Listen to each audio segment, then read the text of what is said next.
Superfast खबरों की शुरुआत करते हैं।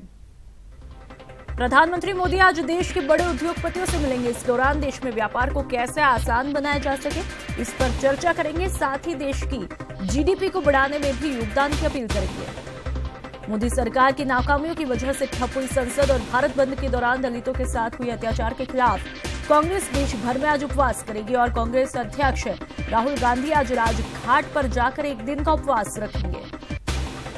अफ्रीका के 3 देशों की यात्रा पर निकले राष्ट्रपति रामनाथ कोविंद आज स्विट्जरलैंड जाएंगे। इसके बाद राष्ट्रपति जाम्बिया की यात्रा पर रहेंगे। इससे पहले राष्ट्रपति रामनाथ कोविंद को इक्वेटोरियल गिनी के सर्वोच्च सम्मान से नवाजा गया। गुयना के प्रेसिडेंट टियोडोरो ओबियांग गुएमा बसोबा ने इक्वेटोरियल गिनी के सर्वोच्च नागरिक सम्मान दिया। आज कावेरी जल विवाद को लेकर सुप्रीम कोर्ट में सुनवाई होगी। कोर्ट केंद्र सरकार की दलील सुनेगी। आज सुनवाई chief justice Dipak Misra, justice AM Khanwilkar और जस्टिस डीवाई चंद्रचूड़ की बेंच करेगी। वहीं कल कावेरी मैनेजमेंट बोर्ड के गठन की मांग को लेकर साउथ के 2 बड़े स्टार कमल हसन और रजनीकांत एक साथ एक मंच पर नजर आए। इस मौके पर एक्टर धनुष और हाल ही में पद्म विभूषण से सम्मानित इलैयाराजा भी मौजूद रहे। इधर दिल्ली में भी सैकड़ों की तादाद में एक्टिविस्ट कावेरी मैनेजमेंट बोर्ड के गठन को लेकर मार्च निकाला और बैनर पोस्टर लेकर कावेरी समस्या के समाधान की मांग की। पीएनबी घोटाले को लेकर आज सुप्रीम कोर्ट में सुनवाई होगी। इससे पहले 13,000 करोड़ के पीएनबी घोटाले पर सुप्रीम कोर्ट की निगरानी में जांच कराने को लेकर केंद्र ने ऐतराज जताया था। इधर पीएनबी फ्रॉड मामले में नीरव मोदी और मेहुल चोकसी पर सीबीआई ने शिकंजा और कस किया है। मुंबई की सीबीआई कोर्ट ने दोनों के खिलाफ गैर जमानती वारंट जारी कर दिया। फिलहाल दोनों देश से बाहर चल रहे हैं। सुप्रीम कोर्ट में आज सीलिंग को लेकर सुनवाई होगी। इससे पहले कोर्ट ने केंद्र और डीडीए को फटकार लगाई थी। सुप्रीम कोर्ट में आज रोहिंग्या मुसलमानों के मुद्दे को लेकर सुनवाई होगी। रोहिंग्या भारत में रहेंगे या नहीं, इस पर कोर्ट आज फैसला दे सकता है। 12 मई को होने जा रहे कर्नाटक विधानसभा चुनाव के लिए बीजेपी ने अपनी पहली लिस्ट जारी की है। इस लिस्ट में बीजेपी ने 72 उम्मीदवारों के नामों का ऐलान किया। पार्टी के मुख्यमंत्री उम्मीदवार बीएस येदियुरप्पा शिकारीपुरा विधानसभा से चुनाव लड़ेंगे। दिल्ली में कर्नाटक में बीजेपी के सीएम उम्मीदवार बीएस येदियुरप्पा और केंद्रीय मंत्री प्रकाश जावड़ेकर की मौजूदगी में कांग्रेस की एमएलए मलकाइया गुटेदार ने बीजेपी का दामन थाम लिया। बीएस येदियुरप्पा ने इस पार्टी के लिए आगामी विधानसभा चुनाव में फायदेमंद बताया। केंद्रीय मंत्री रविशंकर प्रसाद ने राहुल गांधी पर दलितों के मुद्दे पर सियासत करने का आरोप लगाया। रविशंकर प्रसाद ने कहा कि बीजेपी SC/ST एक्ट को मजबूत करने की बात कह रही है, जबकि राहुल गांधी इसका विरोध कर रहे हैं। बीएसपी अध्यक्ष मायावती ने केंद्र सरकार पर बड़ा हमला बोलते हुए कहा कि भारत बंद में शामिल लोगों पर अत्याचार हो रहा है, लोगों को झूठे केस में फंसाया जा रहा है। दलितों को सरकार से कोई उम्मीद नहीं है। दलित मुद्दे पर बीजेपी के सांसद उदित राज ने भी अपनी ही पार्टी को कटघरे में खड़ा किया। अपनी पार्टी पर निशाना साधते हुए कहा कि भारत बंद के बाद दलितों को टारगेट किया जा रहा है और उन्हें टॉर्चर भी किया जा रहा है। दिल्ली में बीजेपी हेडक्वार्टर में केंद्रीय चुनाव समिति की अहम बैठक हुई, जिसमें पीएम मोदी की अध्यक्षता में चुनावी रणनीति समेत कई मुद्दों पर अहम चर्चा हुई। बैठक में बीजेपी अध्यक्ष अमित शाह, गृह मंत्री राजनाथ सिंह और विदेश मंत्री सुषमा स्वराज समेत कई नेताओं ने शिरकत की। कांग्रेस अध्यक्ष राहुल गांधी ने बेंगलुरु में विपक्ष की एकता का हवाला देकर एनडीए को 2019 में चुनौती दी। राहुल ने कहा कि विपक्ष एक रहा तो एनडीए का 2019 में सफाया हो जाएगा और मोदी अपनी भी सीट नहीं बचा पाएंगे। बेंगलुरु में कांग्रेस अध्यक्ष राहुल गांधी ने कॉरपोरेशन कार्यकर्ताओं के साथ बैठक की। इस दौरान उन्होंने कार्यकर्ताओं को संबोधित किया, साथ ही उनकी समस्याओं को भी सुना। कांग्रेस अध्यक्ष राहुल गांधी बेंगलुरु में जनसंपर्क के तहत मेट्रो में सफर किया। इस दौरान वो आम लोगों के साथ मेट्रो में बातचीत करते हुए नजर आए। प्रधानमंत्री नरेंद्र मोदी के आवास 7 लोक कल्याण मार्ग के पास धरने पर बैठे टीडीपी के 24 सांसदों को दिल्ली पुलिस ने हिरासत में लिया और उन्हें तुगलक रोड थाने ले गई। ये सांसद आंध्र प्रदेश को विशेष राज्य का दर्जा दिए जाने की मांग को लेकर धरने पर बैठे थे। दिल्ली में उपराष्ट्रपति वेंकैया नायडू ने CII फाउंडेशन के वार्षिक पुरस्कार समारोह में शिरकत की। उपराष्ट्रपति ने बताया कि महिलाओं को देश की तरक्की में शामिल होने के लिए प्रेरित करने की जरूरत है। मुंबई में कल 8वें थिएटर ओलंपियाड का समापन हो गया। NSD की तरफ से आयोजित इस कार्यक्रम में महाराष्ट्र के मुख्यमंत्री देवेंद्र फडणवीस, केंद्रीय मंत्री महेश शर्मा भी शामिल हुए।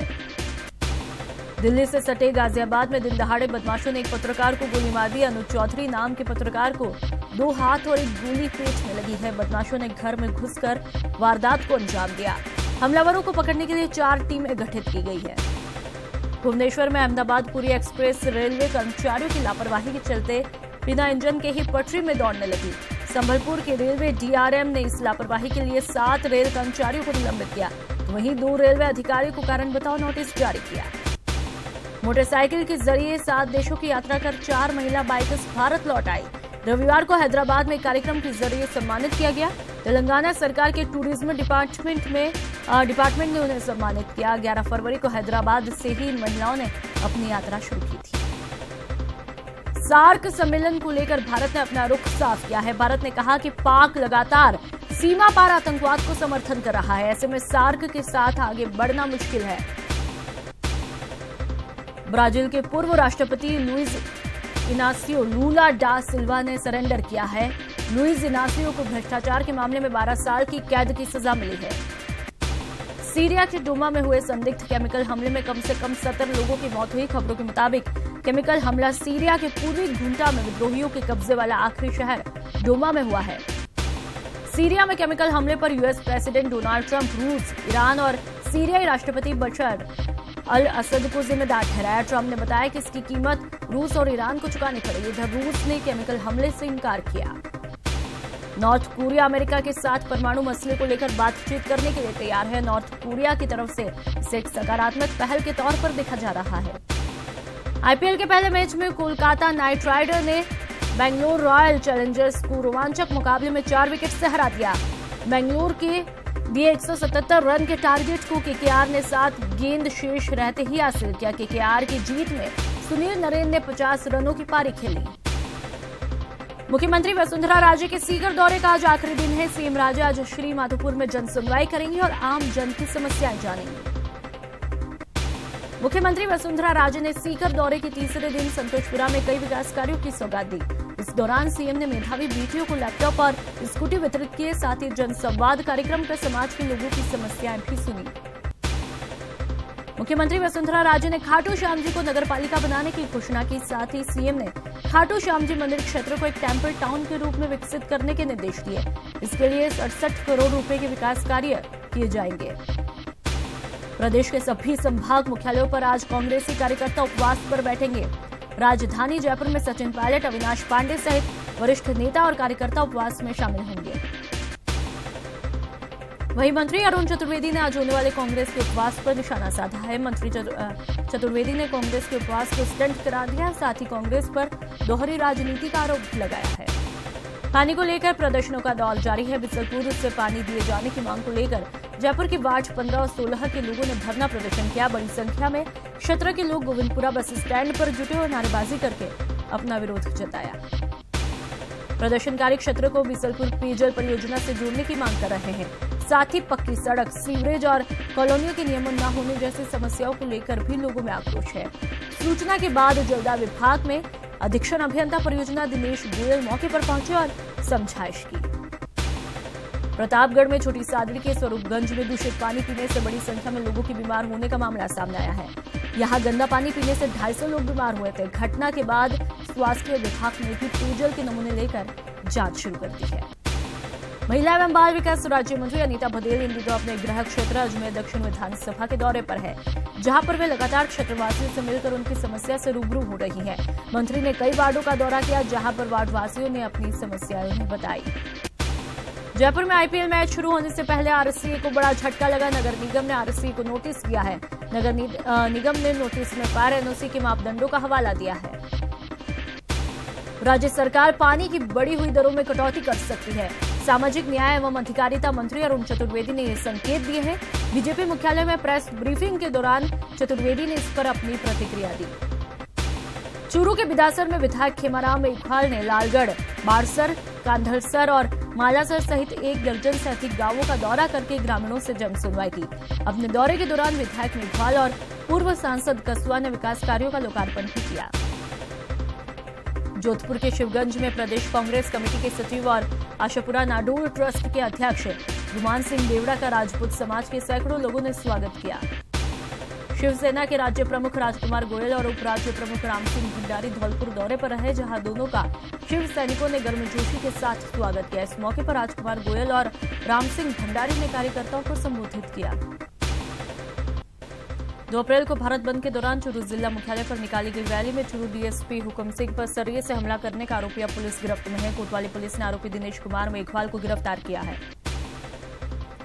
भरतपुर की कामा थाना पुलिस ने अपहरणकर्ताओं के चंगुल से एक व्यक्ति को मुक्त करवाया। पुलिस ने मौके पर पहुंचकर वृद्ध को दस्तयाब कर परिजनों को सुपुर्द किया और अपहरणकर्ताओं की तलाश शुरू की है। झुंझुनू के मलसीसर कस्बे में एक शराबी ने कुएं में कूदकर अपनी जान दी। जानकारी के मुताबिक मलसीसर कस्बे के वार्ड नंबर 18 का रहने वाला रामलाल नशे में धुत होकर 60 फीट गहरे कुएं में कूदकर अपनी जान दी। दौसा के महुआ क्षेत्र में ईंट भट्टे पर काम करने वाले 2 मजदूरों में झड़प हो गई, जिसमें पप्पू ने विश्वंभर के सिर पर फावड़े से वार करके हत्या की। घटना की जानकारी मिलते ही मौके पर पहुंची पुलिस ने शव को कब्जे में लेकर महुआ अस्पताल की मोर्चरी में रखवा दिया। बूंदी में एक 9 साल की बच्ची के साथ दुष्कर्म के प्रयास का मामला सामने आया है। पड़ोस के ही एक युवक पर बच्ची को बहला फुसला कर दुष्कर्म करने के प्रयास का आरोप लगा है। पीड़ित बच्ची के परिजनों ने थाने में आरोपी युवक के खिलाफ मामला दर्ज करवाया है। प्रतापगढ़ में एसपी शिवराज मीणा के नेतृत्व में टीम ने कनोरा गांव में दबिश देकर 12 ग्राम ब्राउन शुगर के साथ 65 वर्षीय गुलाब खान को गिरफ्तार किया। आरोपी पर एनडीपीएस एक्ट में मामला दर्ज किया गया। दौसा के शिक्षक कॉलोनी में एक महिला का शव संदिग्ध परिस्थितियों में घर में मिला। मौके पर पहुंची पुलिस ने घर का मौका मुआयना किया और एविडेंस इकट्ठा की है। फिलहाल पुलिस मामले की जांच में जुटी है। भिवानी पुलिस ने चूरू की सादुलपुर के ओपीजेएस यूनिवर्सिटी से फर्जी डिग्री बनाने वाले अंतर्राष्ट्रीय गिरोह के 4 सदस्यों को गिरफ्तार किया है। इस यूनिवर्सिटी के 4 कर्मचारियों दीपक, नवीन, अनिल और कृष्ण को कंप्यूटर, लैपटॉप और कुछ दस्तावेजों के साथ हिरासत में लिया। नसीराबाद विधायक रामनारायण गुर्जर के छोटे भाई किशोर गुर्जर ने संदिग्ध परिस्थितियों में फांसी लगाकर आत्महत्या की।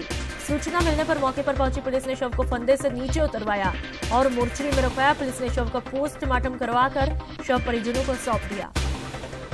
अलवर में NH8 पर शराब के नशे में धुत एक डंपर चालक ने टोल बूथ पर एक इनोवा गाड़ी को टक्कर मार दी, जिसके बाद मौके पर पहुंची पुलिस ने चालक को अस्पताल में भर्ती करवाया।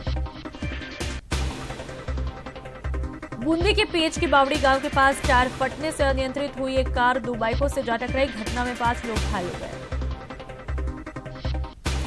झालावाड़ के सेमली हाट इलाके में एक जीप अनियंत्रित होकर पलट गई, जिससे इस हादसे में जीप पर सवार करीब 12 लोग घायल हो गए।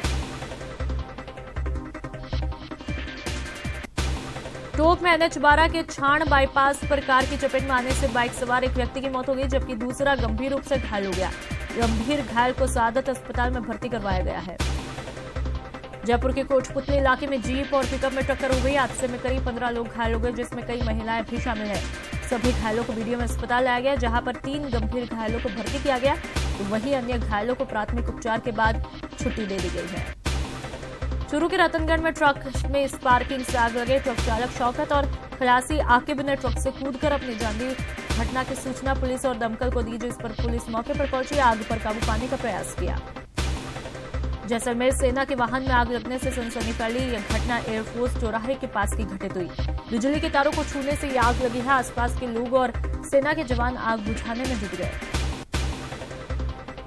झालावाड़ शहर में एक मकान की छत पर से निकल रही 11 केवी की बिजली की लाइन से टकरा जाने से मासूम बच्ची की दर्दनाक मौत हो गई। श्री गंगानगर के पदमपुर क्षेत्र के एक गांव में ट्रांसफार्मर में शॉर्ट सर्किट होने से खेत में आग लगी। आग से गेहूं की फसल जलकर खाक हो गई। और इस बुलेटिन में फिलहाल इतना ही। नमस्कार।